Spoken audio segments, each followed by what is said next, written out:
So hi folks, this is Dr. Anderson with the Anderson Center for Neuropathy and Chronic Pain, and I'm here with Jennifer, who comes in here with pretty significant drop foot, and she's had this for quite some time. If I look back at the chart there, it's been a little while. It's not been a year, but it's been months. September, yeah. And she's going to talk a little bit. I just want her to explain how she came here and just how it's been affecting her and how long it's been. So. I hurt my foot, and so I was kind of taking it easy, and then I realized a couple of weeks in that I had drop foot and I couldn't pick my toes up. Then noticed I had numbness from my knee down, and yeah, I don't know what caused it. I don't know. Kind of scary. Yeah, a little bit. Wasn't it? Yeah. So, because as you can see, she's not an older lady; she's a little bit younger, and drop foot's kind of a scary thing because you don't want to go through your life. If you can, avoid it. How can we help with that? So, and we see a few people that have that, and sometimes people have drop foot associated with neuropathy. Sometimes they have drop foot associated with restless legs, and sometimes they just have drop foot independently. And also, they can have drop foot from maybe hip replacement surgery or even knee surgery. Sometimes can create a situation, an environment that can create a drop foot. So, I'm just going to kind of pan down here. Just try to pull your foot up into the side. It's not, I mean, she can barely pull your big toe up, and just do it on your other foot. I mean, it's as far as some of these go, it's fairly mild, and we've been doing some electrical stimulation to help it. It's helped her part way, but we want to be doing the surgery to get it closer to 100% because she's maybe 50% better.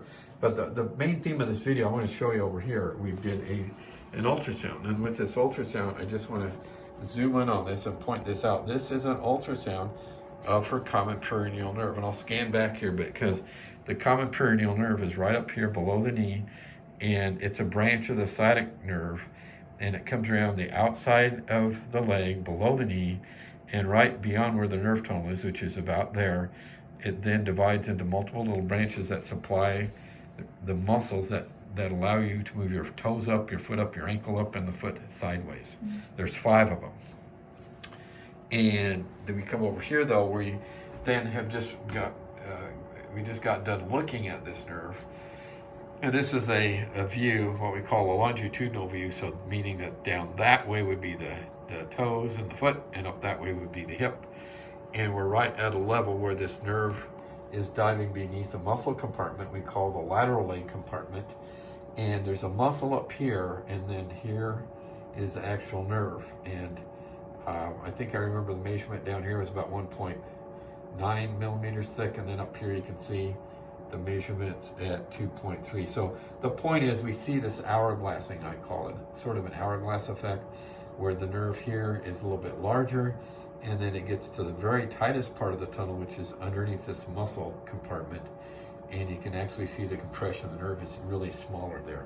And when we're in there doing surgery on these peripheral nerves, we can actually see that doing surgery, that there's this indentation in the nerve. So the point I want to make, it helps to give us more evidence that that indeed is an area of compression. There's some clinical things that we can do to also reassure the patient that there is compression there, but this also helps. So I want to thank you for volunteering for the video and taking the time today. No problem. You probably have better things to do, but we appreciate your patience with this and letting us guide you through the whole process.